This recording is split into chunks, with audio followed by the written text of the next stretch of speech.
وہ اپنی زندگی میں بہت مطمئن تھی۔ اس کے شوہر شہزادہ ارلان ایک بہادر مگر نہایت نرم دل شہزادے تھے۔ ارلان اور ایلویرا کی محبت کی مثالیں دی جاتی تھی۔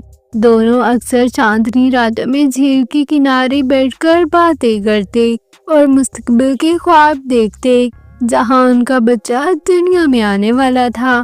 ایلویرا کو جب پہلی بار احساس ہوا کہ وہ ماں بننے والی ہے تو اس نے چاندنی رات میں آسمان کی طرف دیکھا اور کہا، اے جادو کے خالق، میرے بچے کی قسمت میں صرف محبت لکھنا۔ پوری وادی میں خوشی کی لہر دوڑ گئی، پریاں ناچنے لگی، پھول خود بخود کھلنے لگے اور جھیل کا پانی گیت گانے لگا۔ سب کو یقین تھا کہ ایلویرا کا بچہ نور کی علامت ہوگا، لیکن قسمت کے پردے کے پیچھے ایک خاموش دکھ چھپا تھا جو صرف وقت کے ساتھ ظاہر ہونا تھا۔ ایلویرا کے دن پرسکون گزرنے لگے، ارلان اس کی ہر خواہش پوری کرتا۔ کبھی وہ دونوں بادلوں پر چہل قدمی کرتے، کبھی پھولوں کی بارش میں بیٹھ کر باتیں کرتے۔ ایلویرا کے دوست پریاں میرال، نوری اور سفینہ ہر روز اس کے پاس آتی، اسی کہانیاں سناتی اور اس کے بچے کے لیے چھوٹے چھوٹے جادوئی تحفے بناتی۔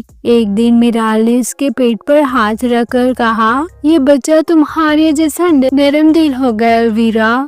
ایلویرا نے مسکرا کر جواب دیا، بس یہی چاہتی ہوں کہ وہ سب کے لیے روشنی بنے جیسے اس وادی میں سورج۔